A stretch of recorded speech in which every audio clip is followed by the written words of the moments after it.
السلام علیکم ورحمۃ اللہ۔ الحمدللہ وکفا وسلام علی من لا نبی بعد۔ اللہ مہربان کے فضل و کرم سے ہمارا آج کا سبق سورہ آل عمران کی آیت نمبر 121 اور 120 ہوگا انشاءاللہ۔ 121 120 اور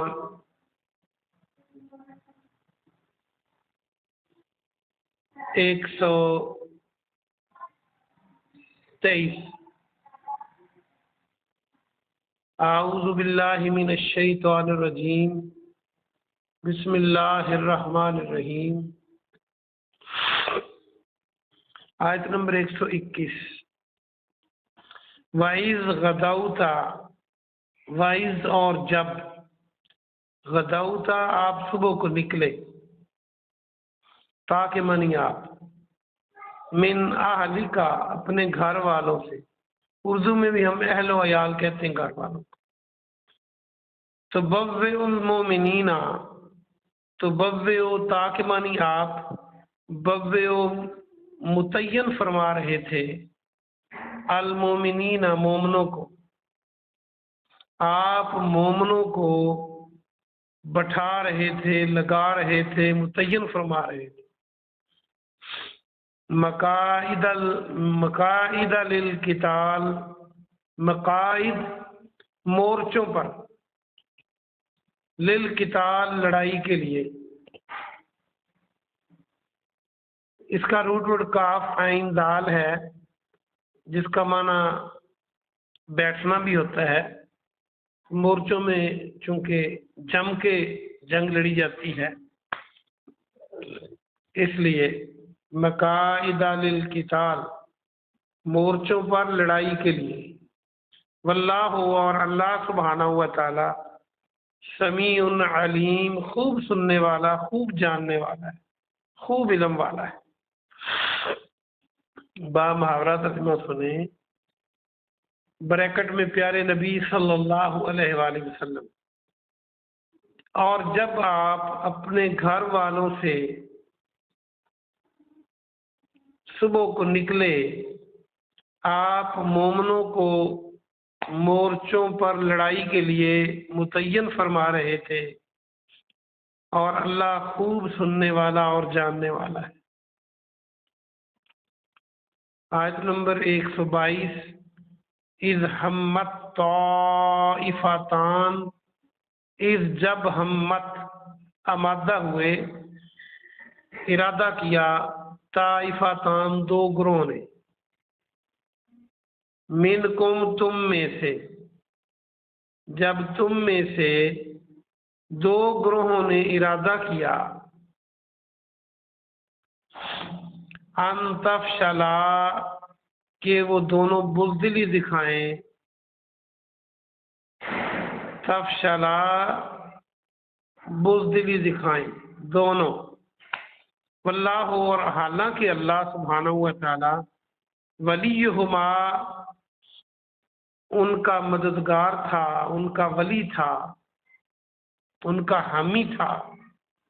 وعلی اللہ، اور اللہ پر، فلیتوکل المؤمنون، مومنوں کو توکل کرنا چاہیے۔ آیت نمبر 122 کا با محاورہ ترجمہ سنیں۔ جب تم میں سے دو گروہ بزدلی دکھانے پر آمادہ ہوئے، حالانکہ اللہ ان دونوں کا ولی تھا، مددگار تھا، اور مومنوں کو اللہ پر ہی توکل کرنا چاہیے۔ آیت نمبر 123۔ وَلَقَدْ، اور تحقیق، نَصَرَکُم تمہاری مدد کی، نَصَرَکُم اللہ اللہ نے، بِبَدْرٍ بدر میں، یہ بدر کی لڑائی کا ذکر ہے۔ وَأَنْتُمْ، اور تم، أَذِلَّةٌ اذلہ کمزور تھے، بہت کمزور۔ فاتقوا اللہ، پس اللہ سے ڈرو، لعلکم تشکرون، تاکہ تم شکر گزار بن جاؤ۔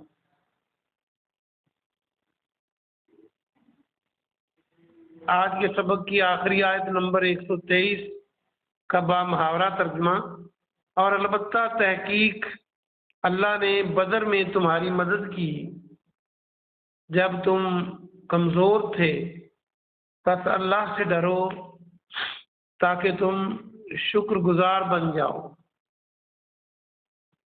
آج کا سبق چند نئے لفظ ہیں، آپ ان کو یاد کر لیں اور قرآن مجید کو باقاعدہ وقت دیا کریں تاکہ ہم اس کو اچھے طریقے سے یاد کر سکیں۔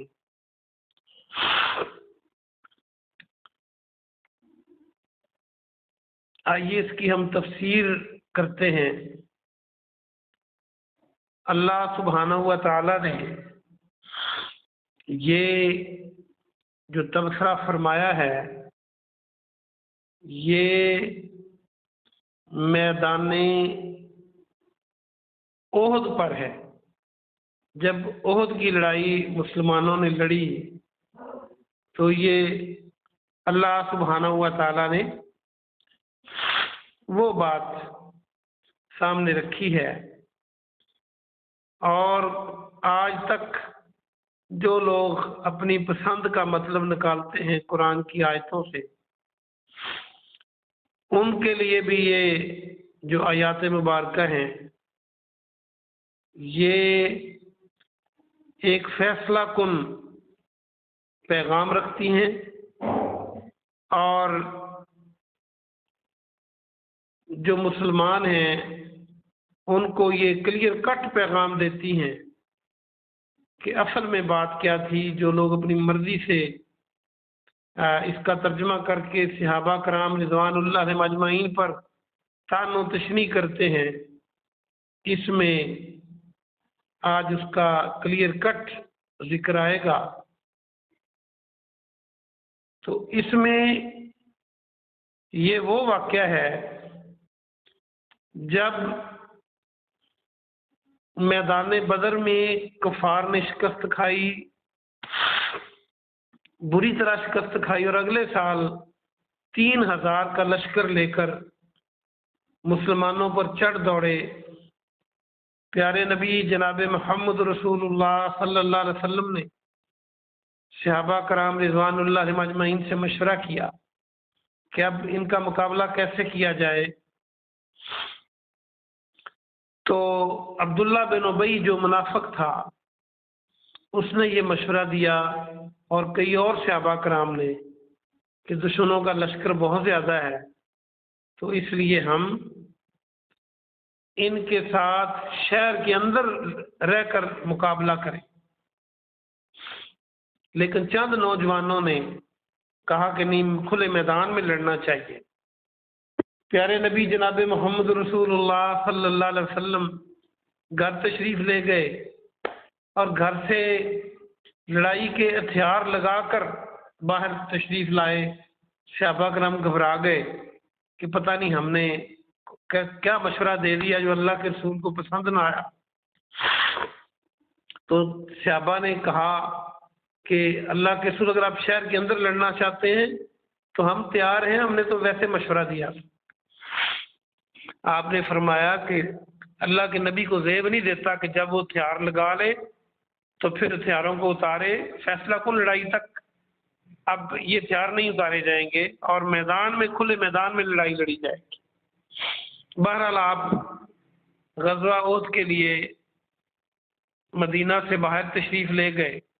یہ وہ تذکرہ ہے کہ جب آپ گھر والوں کے پاس سے صبح نکلے، اور پھر وہاں پہنچ کر جب آپ نے مسلمانوں کی جگہ مقرر کی کہ کیسے لڑنا ہے جنگی حکمت عملی کے حساب سے، آپ نے عبداللہ رضی اللہ عنہ کو 40 تیر اندازوں کے ساتھ، بعض نے 70 بھی لکھا ہے، اس درے پر تعینات کر دیا جو مسلمانوں کی بیک سائڈ پہ آتا تھا۔ وہاں سے حملے کا احتمال ہو سکتا تھا۔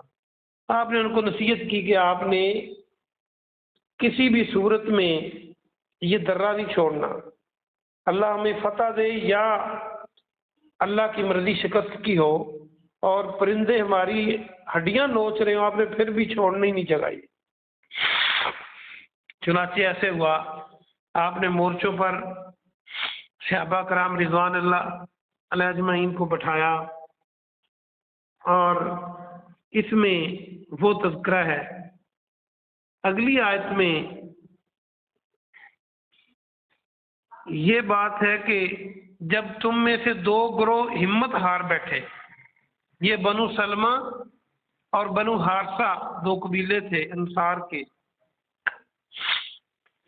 اصل میں واقعہ یہ ہوا کہ عبداللہ بن ابی چاہتا تھا کہ وہ شہر کے اندر لڑائی لڑے، اور جب کافر حملہ کریں تو یہ مسلمانوں پر غداری سے یہ بھی مسلمانوں پر حملہ کر دے اور مسلمانوں کو خوب شکست ہوئے. اس کا مشورہ نہ مانا گیا، کھلے میدان میں جنگ کا فیصلہ ہوا. اب یہ ساتھ چلا، مسلمانوں کا 1000 کا لشکر تھا، کافروں کا 3000 کا. مدینے سے باہر نکل کر یہ 300 اپنے بندے لے کر الگ ہو گیا اور واپس آ گیا تاکہ مسلمانوں کے حوصلے ٹوٹے، لیم ایکسکیوزز کر کے، جھوٹے بہانے بنا کے. تو اس کو دیکھتے ہوئے دو گروہ جو انصار کے تھے، بنو سلمہ اور بنو حارثہ، ان کی ہمت بھی گری. اللہ نے یہ واقعہ بیان کیا کہ جب تم میں سے دو گروہوں کے حوصلے ٹوٹے، بزدلی کا ارادہ دکھایا، پھر صحابہ کرام کے سمجھانے پر ان کے حوصلے دوبارہ بڑھ گئے اور وہ میدان سے نہیں بھاگے اور مسلمانوں کے ساتھ لڑتے رہے آخر تک. اس میں یہ کلیئر کٹ بات ہے کہ اللہ ان کا ولی ہے، اللہ ان کا مددگار ہے. یہ بھی اس میں ہے کہ اگر ان کی ہمت ٹوٹی اور پھر اللہ کے فضل سے دوبارہ قائم ہوئی. اللہ نے تذکرہ کیا اس آیت کو بیس بنا کر صحابہ کرام رضوان اللہ علیہ اجمعین کو برا بھلا کہنا، ان کی زندگیوں پر بات کرنا، یہ گھٹیا پن ہے. ایسے ہے کہ وہ بھی انسان تھے، گوشت اور پوست کے بنے ہوئے ہماری طرح. ان کے درجات بلند ہیں، انہیں بھی خوف آتا تھا، انہیں بھی ڈر آتا تھا. تو جو معاملہ سامنے آیا اللہ نے یہ تذکرہ کر دیا، پھر اللہ نے فرما بھی دیا کہ اللہ ان کا ولی ہے. واللہ ولیہما، دونوں گروہوں کا اللہ ولی ہے اور اللہ پر ہی توکل کرنا چاہیے. تو یہ بہرحال 700 مسلمان جب میدان میں اترے تو پیارے نبی جناب محمد رسول اللہ صلی اللہ علیہ وسلم کی حکمت عملی سے مسلمانوں کو کے پاؤں جم گئے، کفار شکست کھانے لگے، کفار کے حوصلے ٹوٹے، بھاگنے لگے وہ. تو جب وہ مال چھوڑ کر بھاگے ابتدا میں تو مسلمانوں نے سمجھا کہ فتح ہو گئی ہے اور وہ بھاگ گئے ہیں. یہ مال غنیمت لوٹ رہے تھے جو سپاہی تھے میدان میں، جو تیر اندازوں کا حضرت عبداللہ رضی اللہ عنہ کی سرکردگی میں، رہنمائی میں دستہ تھا. انہوں نے کہا جی اب فتح ہو گئی، چلے ہم مال لوٹے، مال غنیمت لوٹے. انہوں نے بڑا سمجھایا کہ اللہ کے رسول کی بات کو یاد کرو. انہوں نے آگے سے کہا جی وہ میدان جنگ کی بات تھی، اب تو فتح ہو گئی ہے، اجتہادی غلطی کی. اگر آج ہم کہہ دیں کہ کسی امام سے یہ اجتہادی غلطی ہوئی ہے، حالانکہ اجتہادی غلطی پر 1 اجر اللہ دیتا ہے، اگر صحیح ہو تو پھر 2 دیتا ہے. تو لوگ ہمیں کہتے ہیں لو جی اماموں پر بات کرتے ہیں. اب تو صحابہ کرام سے رضوان اللہ علیہ اجمعین سے اجتہادی غلطی ہو گئی. وہ انہوں نے اپنا درہ چھوڑا، یہ چند ساتھیوں سمیت 10 کے قریب وہاں کھڑے رہے. اس وقت کافروں کے لشکر کی قیادت 2 لوگ کر رہے تھے. ایک تو خالد بن ولید رضی اللہ عنہ بھی مسلمان نہیں ہوئے تھے، اور دوسرا اکرمہ تھا، اکرمہ بن ابو جہل. دائیں اور بائیں طرف سے یہ 2 دستوں کی کمانڈنگ کر رہے تھے. اب خالد بن ولید رضی اللہ عنہ نے جب موقع دیکھا تو درہ خالی ہے تو پیچھے سے حملہ کیا اور مسلمانوں کے پاؤں اکھڑ گئے. 70 مسلمان شہید ہوئے، نبی علیہ السلام خود زخمی ہوئے. اور مصعب بن عمیر رضی اللہ عنہ کے شہید ہونے کی وجہ سے یہ افواہ پھیل گئی کہ نبی پاک کو شہید کر دیا گیا ہے، کیونکہ ان کی شکل آپ سے بہت ملتی تھی۔ صحابہ کرام کے حوصلے ٹوٹے، لیکن پھر چند صحابہ نے جو کہ 10 کے قریب 10-12 کے قریب آپ کے دائیں بائیں رہ گئے تھے، انہیں جب پتہ چلا کہ پیارے نبی تو زندہ ہیں، وہ انہوں نے ہمت کی، اللہ کی مدد نازل ہوئی اور انہوں نے پیارے نبی صلی اللہ علیہ وسلم کو پہاڑی کی طرف لے کے گئے جو سیف جگہ تھی، اور پھر مسلمان اکٹھے ہوئے۔ اور یہ بات آج تک حل نہیں ہو سکی کہ کفار مکہ کو اتنی بڑی فتح کہ مسلمانوں کے پاؤں اکھڑ گئے تھے، تقریباً شکست محسوس ہو گئی تھی، لیکن انہوں نے فیصلہ کن جنگ نہیں لڑی۔ تو یہ موقع تھا کہ وہ مسلمانوں کو جڑ سے کاٹ سکتے تھے، لیکن یہ اللہ کی مرضی، اللہ کی قوت تھی کہ اللہ نے ان کے ذہن میں یہ بات ڈالی کہ پھر لڑیں گے، اور انہوں نے میدان چھوڑ دیا۔ اس طرح اس کو مسلمانوں کی شکست نہیں کہا جا سکتا، اگرچہ مسلمانوں کا نقصان بہت ہوا، کفار کے مقابلے میں زیادہ ہوا، لیکن میدان چھوڑ کے وہ گئے۔ پیارے نبی صلی اللہ علیہ وسلم نے پھر ان کا پیچھا بھی کیا، گویا کہ یہ مسلمانوں کی شکست نہیں تھی۔ اگلی آیت میں اللہ فرماتا ہے کہ اللہ تو بدر کے میدان میں جب تم انتہائی کمزور تھے تمہاری مدد کر چکا ہے، تو اللہ سے ڈرا کرو اور تاکہ تم شکر گزار بندے بن جاؤ۔ یہ آج کا سبق تھا۔ اللہ پاک آپ کو اور مجھے عمل کی توفیق عطا فرمائے۔ سبحان ربک رب العزت عما یصفون وسلام علی المرسلین والحمد للہ رب العالمین۔